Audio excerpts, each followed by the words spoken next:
Om Sadashiva Samarambam Shankaracharya Madhyamam Asmadacharya Paryantam Vande Guru Param Ishvaro Guratmeti Multiveda Vibhagine Vyomavda Vyapta Dehaya Dakshinamurtaye Namaha Sarva Vedanta Siddhanta Gocharam Brahmagocharam Govindam Paramanandam Satiguru Pranatoshmaham Om Shanti Shanti Shanti Om Namastê. Bem-vindo a todos. Então tá, nós estamos, né, dando continuidade ao capítulo 6, o verso 10, permanecendo sozinho na solidão, com a mente e o corpo contidos, sem qualquer desejo e sem qualquer posse. Um yogi deve constantemente meditar, né, engajar-se na meditação, seja ela upasana ou nididhyasana, né, e permanecendo sozinho na solidão é um apontamento para uma sugestão, né, de procurar, né, ser independente no seu esforço de meditação e contemplação. Porque grupos de meditação por causa do grupo, não por causa da meditação, né? Então, no grupo eu sei como é que é. Você vai meditar no grupo, fica todo mundo olhando o outro. Oh, o cara ali, ele está dormindo, esse aqui, né? Olha como é que ele está vestido, olha como é que ele senta mal, é isso e aquilo, né? Então, é uma distração, mas ainda assim tem o conforto de quê? Do grupo, né? O ser humano, ele se sente confortável em grupo, né? Então, como o Vedanta é para pessoas mais sérias, no início, no estágio inicial, é normal que você queira, né, pertencer a um grupo e experimentar a Sangha, né? Mas quando você chega no Vedanta, você é sugerido, né, de fazer as suas meditações, as suas sadhanas sozinho, né? Mente e corpo contidos, né? Então, você tem que ter uma preparação inicial para entrar na meditação. É sempre aquela situação, né? Você tem que fazer muitos trabalhos para preparar a mente para entrar na meditação, ao contrário do que as propostas, né, que chegaram no Ocidente de meditar sem alguma preparação, né? E aqui ele vai no extremo de dizer com a mente, né, regulada, controlada, o corpo também, o corpo se refere aos órgãos, né, os órgãos de ação e de recepção, ouvido, nariz, etc. Então, você controla todo esse mecanismo, né? E você também permanece sem desejo. Você tem que até mesmo regular os seus desejos, suas vasanas, né? E sem nenhum sentimento de que esse é o meu corpo, né? Essa é a minha mente. Então, isso já é uma preparação, né, tão elevada que algumas pessoas diriam, pô, se eu chegar a esse nível de preparação, eu nem preciso meditar, né? Mas a meditação vedântica é um nididhyasana, que é a conclusão deste processo de, né, purificação e preparação espiritual, né? Então, nós precisamos sim de entrar na meditação com as nossas qualificações, né, muito bem estabelecidas, né, de modo que a gente possa obter esse autoconhecimento e assimilá-lo e internalizá-lo para que nós possamos nos curar desta doença do samsara, né? Então, no verso anterior, o Krishna, né, parou de falar sobre as sadhanas de preparação para a meditação, que fundamentalmente, né, em outras palavras, é o Karma Yoga, né? Então, o Karma Yoga, ele resolve esse problema como se o Karma Yoga fosse algo assim fácil, né? Não é fácil, né?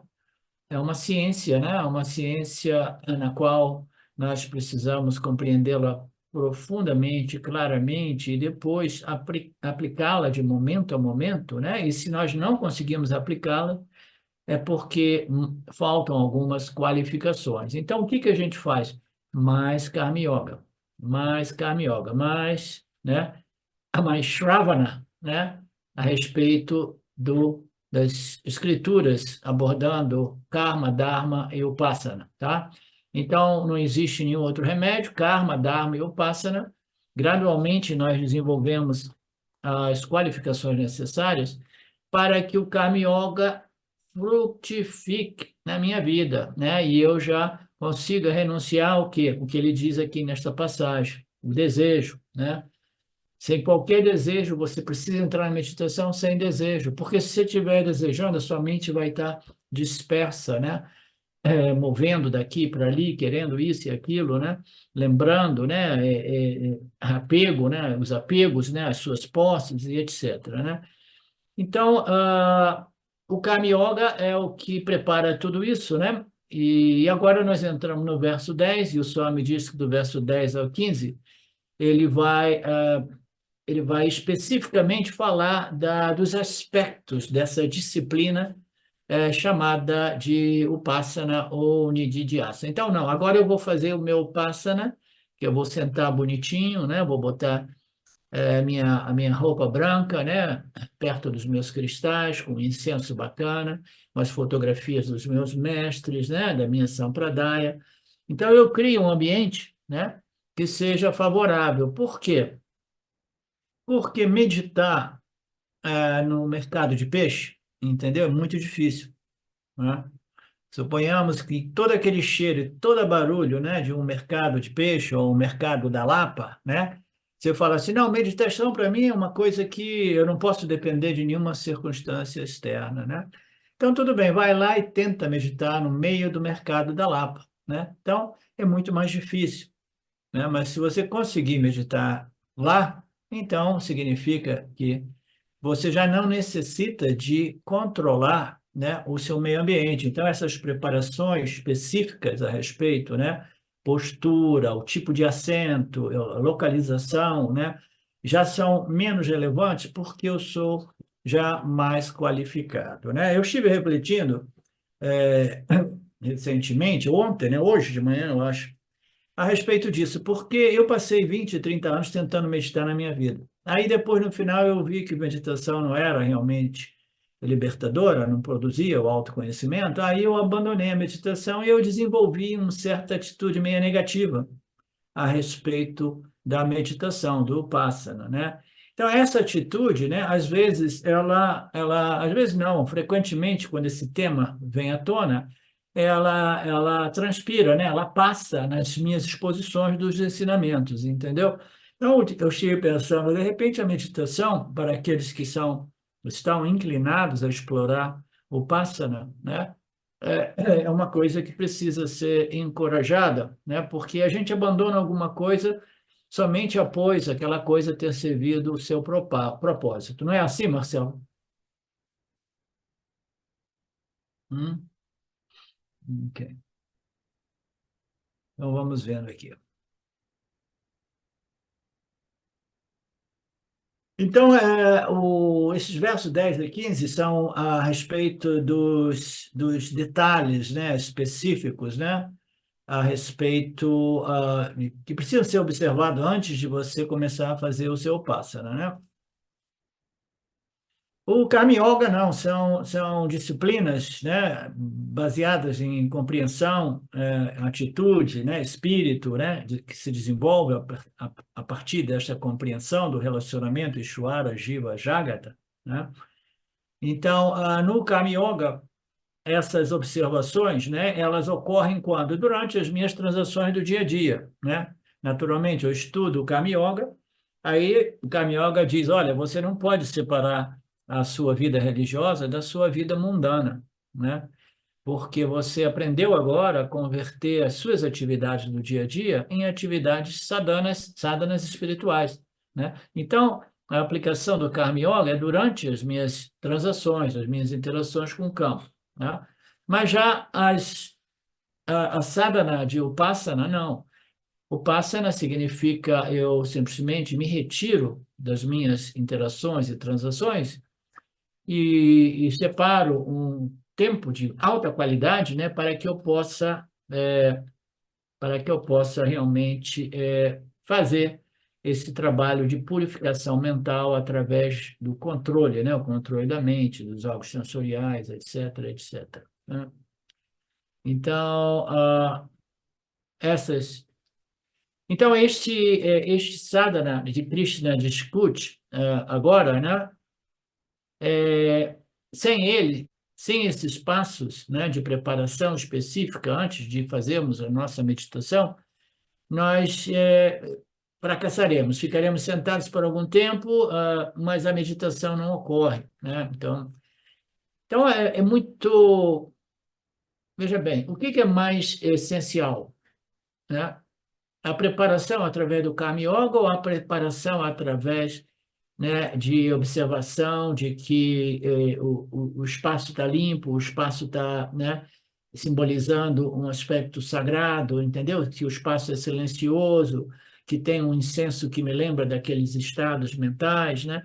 Então, o que é mais essencial, né? O mais essencial é a preparação através do Karma Yoga.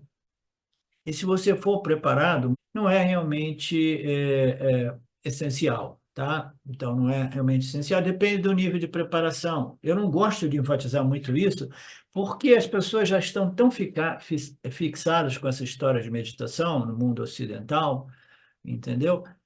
Que eu digo, ok, Karma Yoga é melhor, é mais sofisticado, é mais natural e alcança o mesmo objetivo. Este é o ângulo realmente do Vedanta, né? O Vedanta, o Upasana é uma concessão para aqueles que realmente, né, têm interesse, né, de não, meu quarto de meditação, eu não abro mão, eu tenho que meditar 1 hora ou 2 horas por dia, né? E etc, etc, etc. Então, para essas pessoas, tudo bem, aqui detalhes específicos a respeito de como entrar nessa meditação, com a grande possibilidade de que a meditação realmente ocorra, né? Que é uma frustração enorme você entrar na meditação e a meditação não ocorre. A única coisa que ocorre é a sua mente dizendo yakatya, yakatya, yakatya, yakatya, tá? Então vamos lá.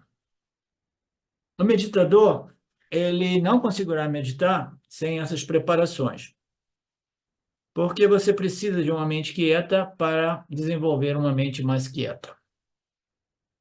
Então, existem algumas etapas para serem observadas, né? O local da meditação é importante, como eu disse, é melhor não meditar no mercado da Lapa ou no mercado de peixe, né? Porque é muito difícil meditar num ambiente como aquele. Então, é melhor meditar onde? Ah, eu vou meditar na cozinha da minha casa. Não, é melhor você não meditar na cozinha da sua casa. A cozinha é um lugar muito, muito vivo e ativo, né? Onde todo mundo se encontra, para abrir a geladeira, principalmente, né? Então, é melhor você ir para jogar a conversa fora, é melhor você evitar a cozinha, né? Então, eu tenho que encontrar um espaço dentro da minha propriedade onde exista mais paz, mais silêncio, né? E a natureza, em geral, ela é um movimento, né, de aquietar a mente, digamos assim, né? Acalmar a mente. Então, o primeiro passo a observar é o local, né? Um local onde não haja muitas perturbações, né? Na Índia existem altos-falantes para todo lado, mas é uma coisa tão feia, tão horrível, né? Aqueles alto-falantes, todo mundo quer fazer propaganda, é uma poluição sonora, pelo menos até a última vez que eu estive lá, 4 anos atrás, né? 3 anos atrás, é uma coisa horrível, né? E você não tem paz, é uma barulheira enorme, né? Então, você tem que arrumar um local que seja um pouco mais silencioso, né? A menos que você seja tão qualificado para meditação, mas aquele ponto você já não precisa mais de meditação, entendeu, Mariné? Depois ele diz, meditar como? Sozinho ou em grupo, né? Então, é melhor meditar sozinho, eu falei já isso, né? O grupo, ele é aconchegante, mas ele provoca tititi, tututu, fofoca, né? Observação. Olha o cara, como é que ele está vestido. Olha aquele ali, olha, ele dormiu depois de 10 minutos, né? Olha, a cabeça dele está caindo. Então, fica todas essas observações, né? E, e tudo bem no início, né? Meditação de grupo. Existe uma possibilidade, né, de fazer meditação conjunta no início, né? No início desse estágio. Existe vantagem e desvantagem. A vantagem, uma das vantagens da meditação de grupo é que o grupo ele cria uma certa energia meditativa quando todos fazem aquele esforço, mas ao mesmo tempo a desvantagem é que ele produz, né? Ele causa potencial para distrações enormes, né?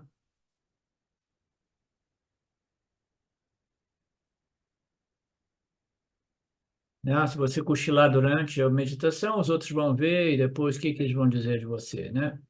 O que que eles vão achar de você? A sua imagem de grande meditador será destruída, né? Portanto, é melhor você meditar sozinho, porque aí você pode cochilar, dormir, fazer de tudo, né? E ninguém vai destruir a sua autoimagem como grande meditador, né? Então, este local, né?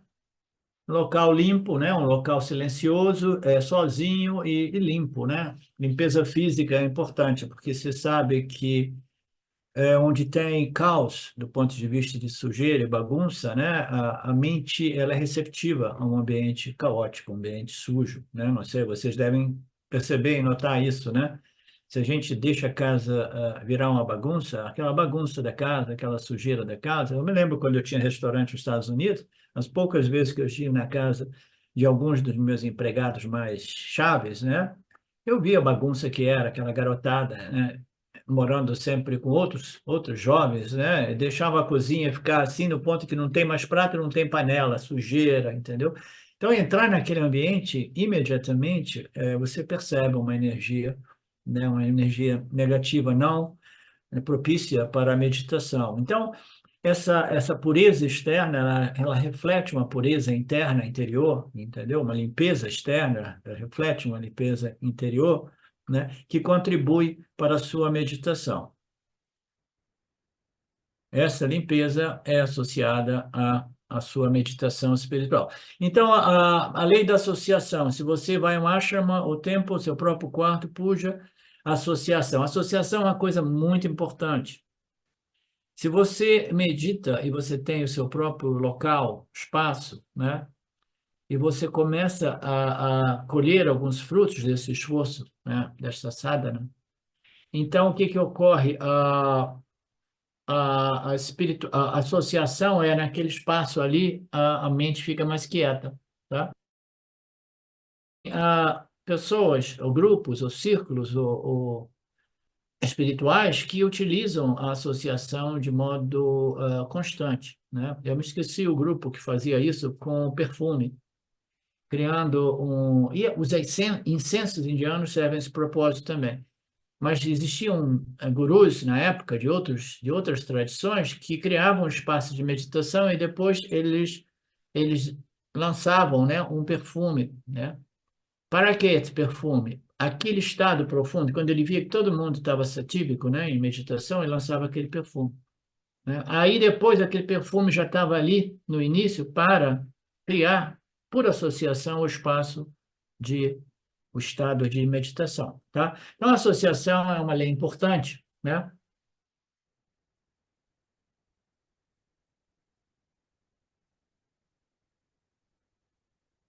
O Shankaracharya também acrescenta que um lugar que é naturalmente espiritual, espiritualizado, ou se não, se ele não for, por exemplo, meditar. Eu que visitei algumas vezes, né, o Tiruvannamalai e o ashram de Ramana Maharishi, né, Maharishi, eu sei o que significa um local, né, assim dito, sagrado, onde a meditação ocorre muito mais facilmente, tá? Isso tem pessoas que sabem, quando nós fazemos os nossos seminários presenciais, né, existe uma energia criada na qual as mentes se tornam tão satívicas, né, que a assimilação, porque o nosso propósito não é a meditação para produzir o silêncio e a paz, mas o Sattva Guna é produzido através das análises, né, expostas pelo professor, e aí a mente se torna, como grupo, a mente se torna muito, muito pacífica, muito receptiva, e a assimilação é mais fácil, tá? Então, o Felipe sabe disso. Então, existem locais que são mais fáceis, como o ashram de Ramana, né? Você vai lá, você senta, a meditação ela se torna muito mais fácil, né? Então, se você não tem o Asha de Ramana, o que que as pessoas fazem, né? Elas voltam para o Ocidente e aí começam a criar um ambiente que possa lembrar o espaço do Asha de Ramana, né? Botando fotografias de Ramana, né? Incensos, algumas estátuas, né? Da cultura védica, essas coisas, né? Alguns dizeres, né? Aqueles dizeres. Então, você vai criando um ambiente, seja ele o ambiente original que é considerado um ambiente altamente espiritual, ou você reproduz ele em sua própria casa, tá? Então, isso é um outro aspecto que Shankaracharya acrescenta muito devidamente, né? Horário da meditação, né? Em geral, a meditação, o melhor horário para meditação é quando? De manhã cedo, né? A mente está repousada, ela está mais alegre no início, né? Ela está um pouquinho tamásica, mas depois de 15, 20 minutos ela já desperta, né? Todas as preocupações do dia anterior, eles foram dissipados durante o sono profundo e eles não voltaram. Antes que eles comecem a voltar, você entra na sua meditação, né? E é o horário ideal para a meditação, né? Mas se você não pode meditar de manhã, medite qualquer que seja o horário.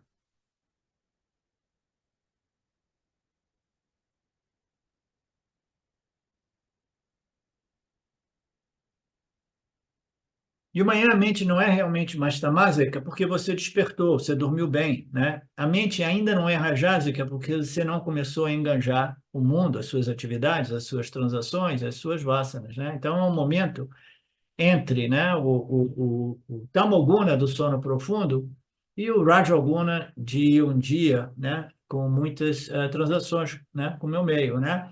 Então é um momento ideal em todos os sentidos, né? E aí o Swami fala que a ciência diz que também o estado da mente é influenciado pelo sol, né? O metabolismo do corpo também está ligado, né, com o nascer e o pôr do sol, né? O sol mais forte, o corpo também se torna cada vez mais rajásico, né? Então, quando o sol se põe, né, o corpo se torna mais tamásico, né? Então, isso tudo precisa ser observado. Eu, por exemplo, eu vejo claramente de manhã, né, se esses nossos classes fossem ainda mais cedo, melhor ainda, mas tudo bem, né, porque a minha mente é quase sempre condicionada por Satyavaguna, né? Mas, por exemplo, eu não consigo fazer esse trabalho realmente de noite, porque depois das 8h30, minha mente vai se tornando mais tamásica.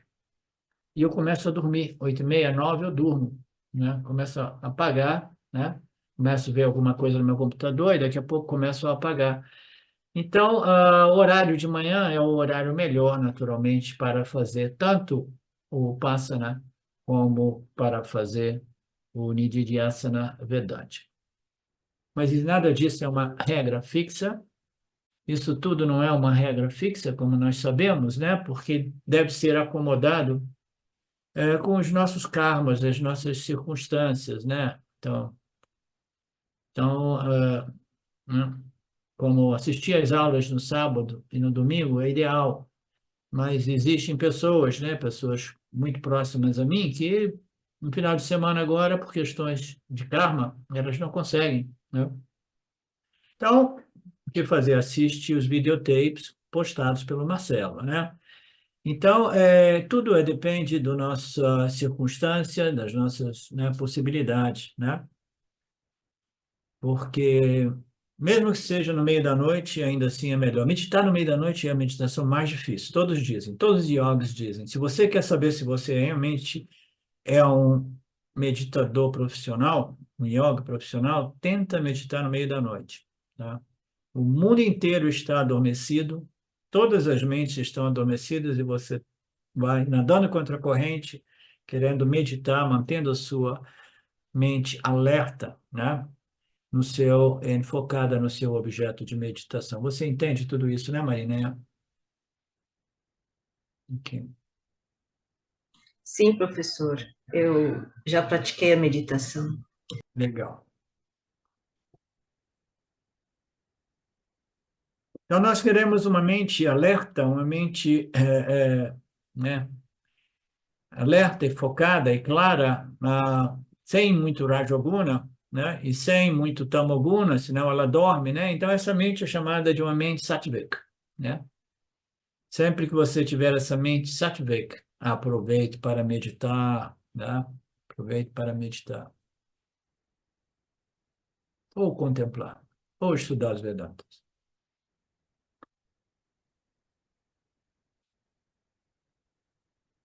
A duração é algo que não é tão importante, né? É melhor uma meditação de 10 minutos, mas realmente, né, profunda, né?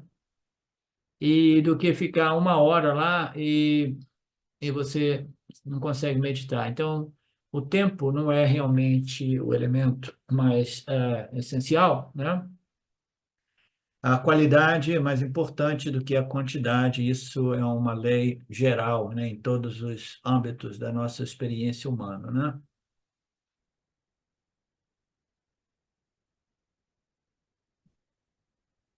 Mas eu tenho que fazer assim, eu tenho que meditar 2 horas, porque aí pelo menos em 5 minutos rola a meditação. Se eu meditar só 20 minutos, aí vai rolar só, né, meio minuto de meditação. Então não tem jeito, eu tenho que ficar realmente. A pessoa pode dizer isso também, entendeu? Ah, é um argumento. Você medite por tanto tempo quanto a sua mente te permita. Se a mente for muito extrovertida, né, ela vai se rebelar. E aí é melhor você se levantar da meditação e entrar no mundo das interações ou transações com o seu meio ambiente. Você pode observar, se a mente se rebela muito, se você não tem ainda uma mente bem regulada, disciplinada e controlada, é inútil lutar com a mente, tá? Então você tem que observar tudo isso, né? O terceiro passo é o assento, né? O asana, relevante, né? Porque aqui o Swami Paramarthananda, dentro do âmbito da tradição, ele vai explicando os tipos de assentos que se faziam 5.000 anos atrás, ou até mesmo 1.300 anos atrás, quando o Shankaracharya fez essa exposição do Gita, né? Então, o Shankaracharya falava, não, você tem que fazer assim, assado, né? Usando um assento que não seja nem muito duro, nem muito mole, né? Fundamentalmente, você precisa sentar de modo que você não tenha dor, tá? Porque a dores irá puxar, chamar a sua atenção para ela, tá? Então, você tem que sentar de um certo modo. E tem que sentar de um certo modo que você também não comece a ficar sonolento, tá? Então, não pode deixar a dor chegar, não pode deixar o sono chegar. Então, este é um ponto básico, fundamental. Então, você encontra, já que você não é um yogi, não é um indiano, né? Você não nasceu naquela postura, né, de lótus desde criança, né, como os indianos fazem, né? Então, você vai procurar uma cadeira, né, que te permita sentar com a coluna reta, né? Eu aqui, ó, tenho um apoio que me permite sentar com a coluna mais reta possível. Porque aqui também, se eu sento assim, a energia é uma. Se eu sento assim, a energia é outra, a respiração é outra também, entendeu? Não é só questão da dor, não. É questão de fluxo de inspiração mesmo. Então, nós usamos as estratégias disponíveis que nós temos, encontramos uma cadeirinha, uma poltroninha. Poltrona é sempre problemático, sofá é horrível, mas ainda assim tem pessoas que, quando vêm no presencial, né, elas preferem ficar na poltrona, né? Seja aqui em casa, diversas vezes, em Joanópolis também, elas querem a poltrona. Não é bom, mas ainda assim, quando a gente está fazendo o seminário de Vedanta, o Satyavaguna é tão grande que esses detalhes já não são tão essenciais. Você entendeu? Você entende? Então, quando você cria um espaço onde existe tanto Satvaguna, então esses detalhes, como assim o tipo de por exemplo, lá em Joanópolis nós temos feito já há muito tempo os nossos seminários num local que tem muito barulho. Barulho de quê? De trânsito, né, Felipe? Né? Os carros passam lá, mas é o único espaço que nós temos, que é realmente econômico suficiente para, né, permitir, né? Então, tem aquele trânsitozinho, né? Não muito pesado, mas ainda assim, não, não, tem que ser silêncio total. Que nem eu conheço uma pessoa que diz assim, não, eu tenho essa terra aqui, mas essa terra não é perfeita porque tem um pouco de barulho que está chegando da cidade. Então, isso não é essencial, entendeu? Não é o essencial. O essencial é tudo uma outra coisa, a sua capacidade de disciplinar e regular os seus órgãos dos sentidos, de tal modo que, mesmo que tenha um carro passando de vez em quando, mesmo que tenha um barulhinho que chega da cidade, aquilo não pode te perturbar ou disturbar, não pode impactar a sua meditação, entendeu? Então, ó, a gente tem que sempre buscar o que é essencial, né?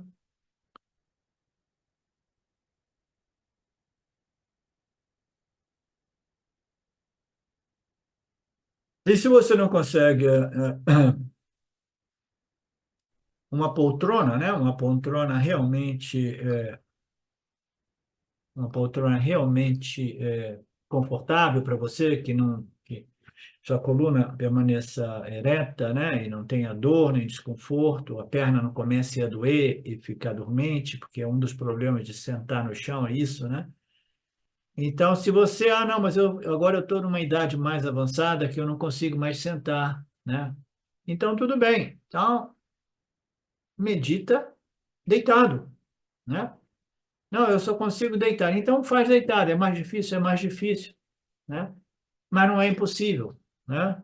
Então tudo depende da circunstância de cada um de nós. Eu, por exemplo, na época que eu estava obcecado com tudo isso, né? Tentando chegar a essa conclusão espiritual, né? O que que eu fiz? Eu simplesmente eu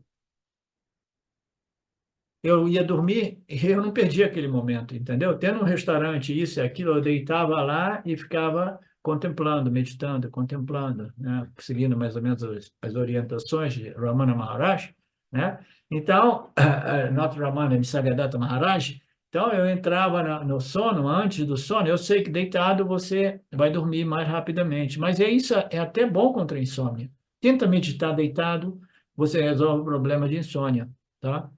Porque você vai trazer a mente para um ponto, né, um objeto de contemplação, e esse objeto de contemplação, né, depende do quanto sutil ele seja, né, ele vai ocorrer porque quando nós colocamos um esforço enorme, né, esse esforço se torna mais essencial do que a sua posição, de tal modo que até deitado não importa, entendeu? Então, e aí o seu sono é impactado por aquele estado meditativo, né? Impactado, você está lá meditando, contemplando, horizontal, né? Pessoa muito idosa que medita deitado, nenhum problema, né, Marcelo? Então, essa coisa do asana, uma pele, né? Nos tempos antigos, eles sugeriam a pele de veado, aí você tem que pegar uma grama, 3 níveis, para ter um assento que não é nem muito duro. Então, tudo isso é absolutamente não essencial, não relevante, nos dias de hoje, né? Mas é bom compreender a tradição, né? Para quem gosta, né? Dá uma lida em tudo isso. Se tiver alguma dúvida, pode me contatar, né? Postura do corpo é muito importante, né? Na medida do possível, a coluna tem que estar ereta, né?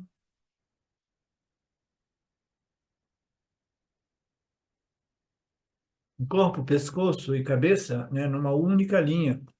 Experimenta meditar assim, uma coisa curvada.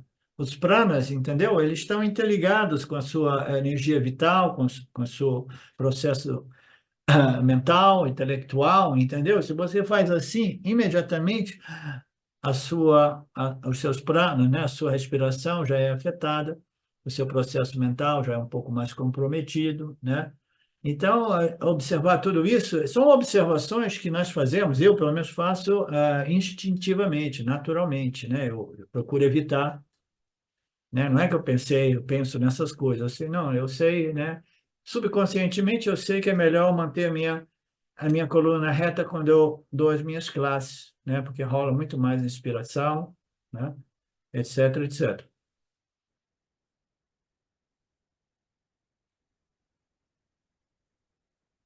Então, aqui ele fala sobre os pensamentos são conectados com o prana, a respiração, né? Que estão conectados com a inspiração, né? É tudo interligado, né? Maya Shakti, né? Vai fornecer mais e mais energia para nós, para que a gente alcance o nosso objetivo, que é uma meditação profunda, uma contemplação profunda, né? Então, existem diversos fatores conectados, né? O conhecimento, né? O Jnana Shakti, né? O Prana Shakti, o Kriya Shakti, o Maya Shakti. Então, é como se fosse uma mesa com quatro pernas, né? As quatro pernas, elas sustentam essa meditação. Então, diversas energias irão sustentar essa meditação. As quatro pernas, quando a gente amarra uma corda e puxa uma perna, a gente puxa todas. Então, em analogia, nós fazemos essas preparações e observações de tal modo, né, que isso venha facilitar o meu Upasana, o meu Nididhyasana e a assimilação do autoconhecimento.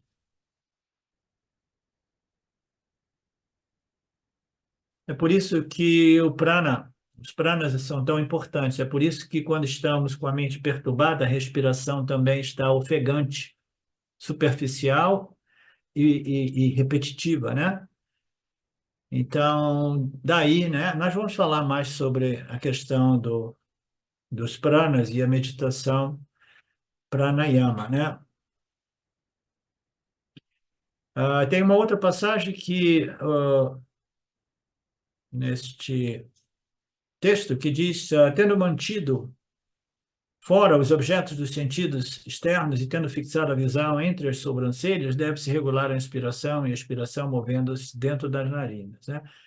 Então, você vai criar um certo ritmo de prana, observando, mas você tem que cuidar também o senso da visão. A visão é um problema, a visão distrai, tá? Por isso as pessoas colocam um blindfolder, às vezes, para evitar ver o mundo, né?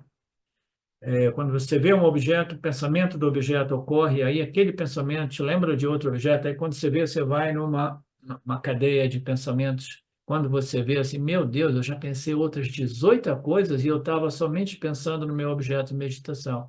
Como é que eu cheguei até aqui, né? Então, você mantém a visão entre as sobrancelhas, né? Um modo de dizer, não olhe para nada, olhe simplesmente, né? No início você pode olhar para as sobrancelhas, né? Outra passagem, Krishna vai dizer, né? Olha para a ponta do nariz, que é uma outra estratégia, né? Mas isso significa, se você prefere meditar com os olhos abertos para evitar o risco de dormir, da sonolência, né? Você mantenha os olhos abertos, mas não deixe que a visão, né, contate o mundo dos nomes, cores e formas, né? Você simplesmente mantém ela meio aberta na ponta do nariz ou na sobrancelha, ou simplesmente olhando para o espaço, que é mais sutil, mais difícil. Você olha para o espaço sem ver todos os objetos contidos no espaço. É uma meditação maravilhosa. Ramana Maharaj, ele era mestre de fazer isso, né? Ele não olhava o nariz, ele simplesmente sentava lá olhando para o espaço. Ele tinha um problema, né? Um problema fisiológico, que a mente, depois de uma certa idade, que ele ficava assim, né? Mas ele estava lá. E as pessoas diziam, ele medita olhando para o espaço. Existem seitas budistas que foram construídas com base na ideia de que Buda meditava com os olhos abertos. Existem outras seitas que criaram templos e mais templos, dizendo que ele medita com os olhos fechados, né? Olha que doideira, né? E elas discutem entre elas.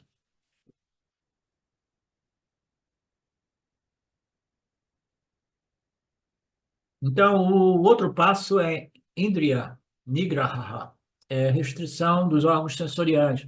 Você vai meditar, você precisa ter os seus órgãos dos sentidos bem regulados, né? Cada órgão dos sentidos é um portal, é um canal através do qual a sua mente contata o mundo dos seus objetos. Cada órgão, ele conecta com os seus respectivos objetos. A audição conecta com o som, né? O palato conecta com os objetos de sabor, né? O tato e assim por diante. A visão com os objetos de cores e formas, né? Então, você precisa ser capaz de regular tudo isso, principalmente se você gosta de meditar de olhos abertos. Eu, na minha própria experiência, eu passei por períodos que eu gostava de meditar só com olhos fechados e passou outro período que eu falei, uau, que barato. Barato mesmo é meditar com os olhos abertos, entendeu? Então, são coisas, né? Se você medita com olhos abertos, você tem que arrumar um modo de evitar que os órgãos sensoriais, né? A audição, a visão, o olfato, principalmente esses três, né? A visão, a audição e o olfato. Ah, chegou um cheiro ruim, então destruiu minha meditação, né? Olha, apareceu isso aqui. Nossa, destruiu também, porque eu estou vendo uma coisa linda, maravilhosa, né? Olha, que barulho horrível, acabou com a minha meditação. Olha que música, que melodia maravilhosa, elevou a minha meditação. Então, esses três órgãos, principalmente, eles precisam ser regulados se você medita de olhos abertos. É, os olhos, né, a visão requer isso, né? Mas aí tem pessoas que vão ao extremo de botar tapinho de orelha e tapinho de narina também. Você sabia disso? Rola de tudo. Quando vê assim, você deve restringir os seus órgãos dos sentidos. Ah, deixa comigo, tá? Mas ainda assim você tem que lidar com o seu mundo interior, né? Os seus pensamentos, né? Os objetos sutis que ocorrem na sua mente, né?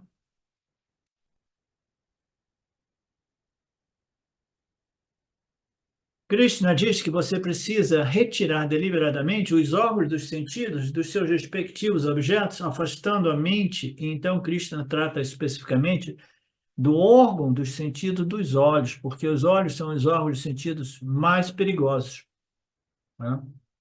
Se abrir os olhos, você está vendo coisa, né? Quando você vê uma coisa, aí imediatamente a mente vai comentar aquela coisa, né? Lidar com os olhos, com a visão, é mais difícil, porque os olhos estiverem abertos, você, queira ou não, você vai estar vendo o mundo. Você vê uma formiguinha, aí a formiguinha te lembra do brigadeiro de chocolate, né? O brigadeiro, eu deixei um brigadeiro de chocolate uma vez na cozinha, as formigas, né, foram lá e comeram ele. Então você vê uma formiguinha, lembra do brigadeiro. Quando você lembra do brigadeiro, você lembra da geladeira.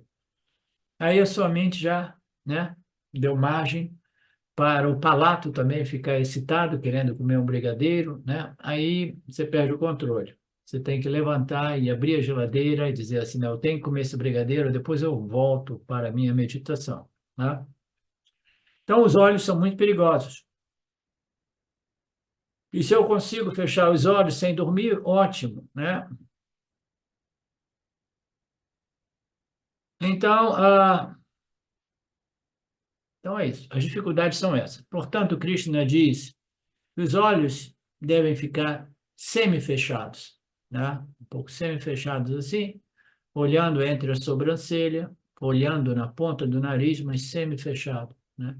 E na medida que a gente cresce nessa capacidade de controlar a visão, né? Aí a gente pode chegar ao ponto de simplesmente deixar os olhos naturalmente abertos, né? Como se estivessem olhando para o espaço, né? Significa que os nomes e cores do universo, né, os namarupas, né, já não me entretêm, já não ocupam a minha mente, né? Minha mente está focada agora no espaço, nada, né, no vazio, né? E dentro daquele vazio, né, existe uma atividade que é a contemplação, se a minha meditação for nididhyasana. Caso contrário, eu simplesmente desfruto de uma mente vazia, uma mente calma, relaxada, silenciosa, que que ajuda no processo de purificação. A purificação é feita também através da meditação Vipassana, né? Eu posso dizer isso por quê? Porque eu experimentei isso depois de, né, mais de 10 anos tentando meditar, né?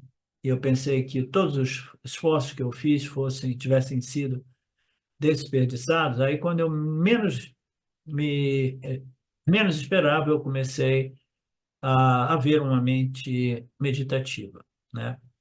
Então, a meditação, o esforço de meditar, mais cedo ou mais tarde, vai produzir dividendos, né? Frutos.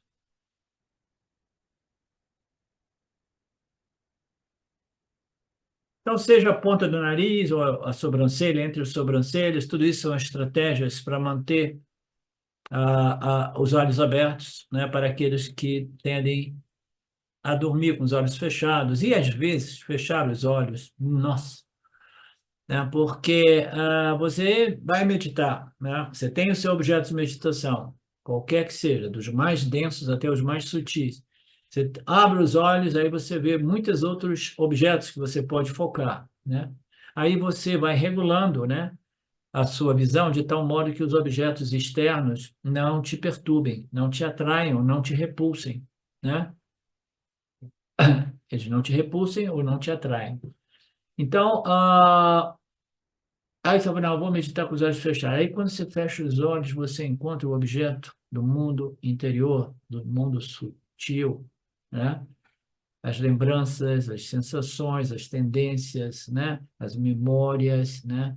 Quando você vai, não, não, é pior ainda, eu quero abrir os olhos. No período que eu gostava de meditar com os olhos abertos, porque eu via que rolava muito mais facilmente do que fechar os olhos e ter que lidar com os objetos sutis, né? Que são mais sutis, mais difíceis de serem regulados, né, diretamente. Então, os pensamentos, o último passo é o quê? É você regular os seus pensamentos, a mente, né? Então, as etapas são essas, né? Observar localização, né? É, o horário durante o dia, né? De manhã preferivelmente, o tipo de assento, né? A postura física do corpo físico, né? A postura respiratória dos pranas, né? Ah, e depois a restrição sensorial. Aí o próximo passo, depois da restrição sensorial, é a disciplina de restringir ou regular os pensamentos, e a mente, que é o mais sutil, mais difícil, né? Que é o objetivo inicial do Vipassana, né? É o objetivo final do Vipassana. Então, o último passo é esse, é você regular e controlar os pensamentos. E na medida que nós avançamos nessa sequência, né, a meditação se torna mais difícil. A mente deve ser retirada dos objetos, né? Se antes você regula todos os órgãos dos sentidos, né? Nariz, olho, visão, isso e aquilo. Agora você tem que regular a mente, porque a mente é aquela, é um sexto sentido que integra todos os canais de percepção, né? Então, você é um campo, né? É um campo de disciplina mais difícil. Você tem que retirar. E, na verdade, os canais de percepção, eles só são mantidos restritos do contato com o mundo se a mente, né, tiver a capacidade de ser o mestre dos órgãos dos sentidos, entendeu? A mente é aquela que tem a capacidade de deixar os olhos abertos, né, a audição aberta e ainda assim dizer, não, você não vai lá, eu sou o seu mestre, né? E você deve me atender, deve me ouvir. Não, você está aqui, este é o objetivo, são 30 minutos de Vipassana, eu simplesmente não permito que você contate o mundo dos objetos sensoriais com os seus comentários, tá? Então, você tem que ser o mestre dos órgãos do sentido. A mente é aquele princípio, né? É de regular e controlar e disciplinar os órgãos dos sentidos, né?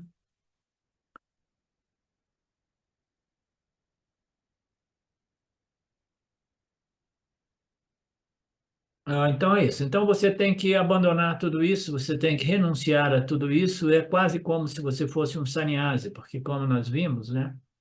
O sannyasi é aquele que renuncia, né, a obsessão, né? Renuncia à escravidão que o mundo impõe aos órgãos dos sentidos e à mente, né? Essa é boa.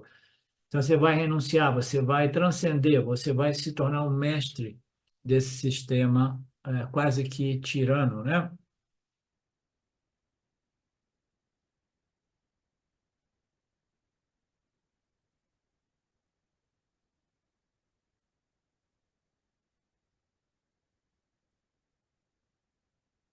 Então, quando você medita, vai aparecer os seus relações, né? O filho, o marido, isso e aquilo. Aí ele fala, não, lembre-se que o relacionamento seu principal é com o guru, é com o Ishvara, com Deus, né? Ou com o seu guru, desde que o guru não represente um problema para o estudante. Portanto, na sua meditação, você pode invocar, né, a associação com o seu guru, né? Invoca o guru, as palavras do guru, a imagem do guru ou Ishvara, né? Quando o guru é invocado, o guru é simplesmente um agente, né? O ensinamento é lembrado. Você está invocando, você vai usando essas associações, a lei da associação. Ela existe no contexto desta ciência espiritual.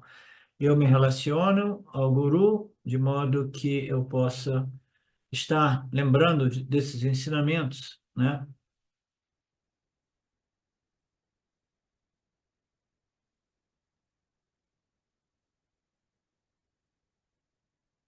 O quê?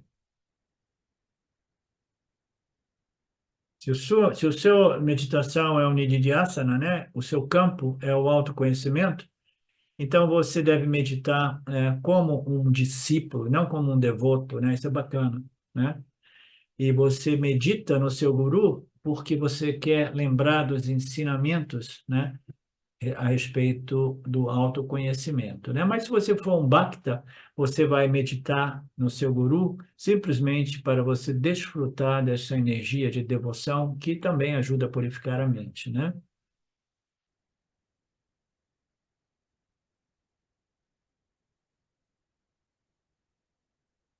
Então, retirar a mente, né, é indispensável para que os órgãos dos sentidos possam ser bem regulados. Confie no Senhor, né? Abandone as expectativas e tudo andará bem. Pelo menos aquelas pessoas que me veem, não, como não diferente delas, oferecem tudo a mim, pois elas habitam em mim. Eu vou cuidar do haver, do manter e de todas as necessidades para aqueles que estão firmes nesta visão, né? Então, é uma outra passagem que existe no Gita, né, no capítulo 9.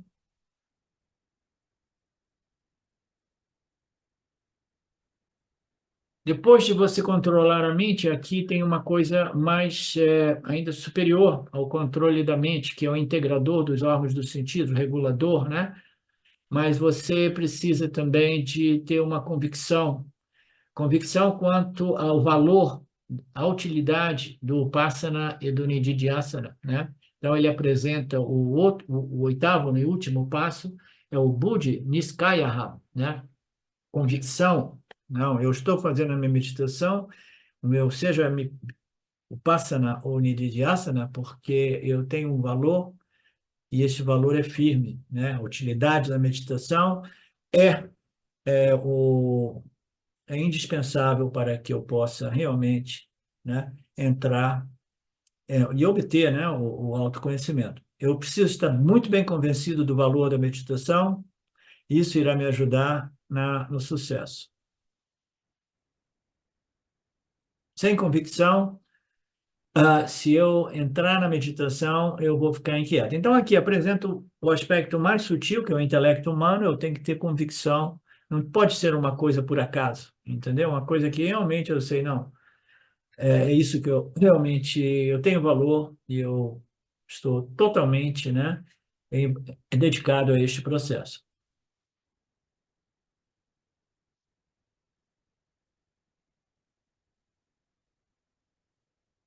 Portanto, eu preciso estar convencido do papel da meditação.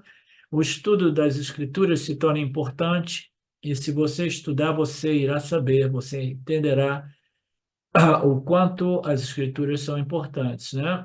O Nididhyasana é o mais importante, e isso é chamado de Buddhi, né? Convicção quanto à necessidade convicção intelectual quanto à necessidade dessas sadhanas, né, desses esforços espirituais, né? Com essa convicção, com essa confiança, com essa perseverança, com essa paciência, você entra nesse processo de Upasana, né? E você vai retirando os órgãos do sentido, vai retirando a mente. Agora você está totalmente pronto para entrar na meditação. Esses são os passos preparatórios imediatamente antes da meditação. Os detalhes veremos na próxima aula. Só o Swami vai trazer de volta esses pontos. Eu procuro não ser muito repetitivo, né? Mas ainda assim, a natureza das exposições do Swami, elas são estrategicamente repetitivas, porque a ignorância é muito repetitiva também, entendeu? Então, a repetição é parte do processo vedântico, porque, como vocês sabem, os ensinamentos não são muitos, eles são relativamente simples, mas eles precisam ser repetidamente aplicados, lembrados, né? Assimilados, internalizados, para poder vencer a inércia desta ignorância muito, muito repetitiva e persistente, tá? Então, nós paramos aqui, nós voltamos daqui a pouco, dando continuidade ao nosso capítulo 6. Om Purnamada Purnamidam Purnamudachyate Purnasya Purnamadaya Purnamevavashishate Om Shanti Shanti Shanti Om. Namastê. Olá, queria trazer aqui para vocês o quanto eu tenho me beneficiado dos ensinamentos do Vedanta. Esses ensinamentos do Vedanta, eles mudaram a minha vida, o meu estilo de vida, né? A partir de uma compreensão sobre Jagata, o mundo, sobre essa pura inteligência, Ishvara, sobre o Jiva, né? A mente, o funcionamento, sobre a aplicação do Karma Yoga diariamente na vida, o quanto isso beneficia a purificação da mente, né? Para poder daí acessar aquilo que é mais valioso. Aliás, eu diria sem valor estimável, inestimável, né? Uma riqueza profunda, que é a compreensão sobre os ensinamentos de Satya, a consciência, a existência ilimitada que sou. Bom, eu sou uma aluna de Vedanta, desse grupo Vedanta Brasil,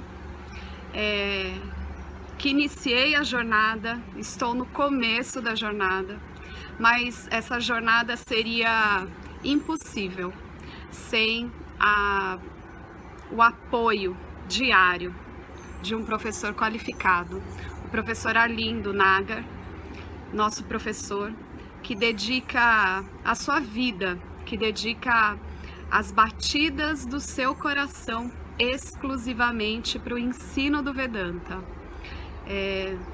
Ele gosta de usar a frase o coração que se doa recebe. Então ele é esse coração que doa. E aí a minha pergunta e o meu convite e você? Tem se beneficiado também dos ensinamentos, da compreensão, da clareza desses ensinamentos que são trazidos para nós? Sim? Se sim, o coração que doa recebe. Então o convite se você se beneficia, você pode também fazer uma doação. Essa doação, ela é necessária, apropriada, para a manutenção, né, desse ensinamento vivo diariamente para nós. E é um convite para que a gente possa nutrir esse grupo com o dar e o receber. E se você se beneficia, tenho certeza, qualquer valor mensal é suficiente. É o valor que o seu coração sentir, mas é um valor apropriado.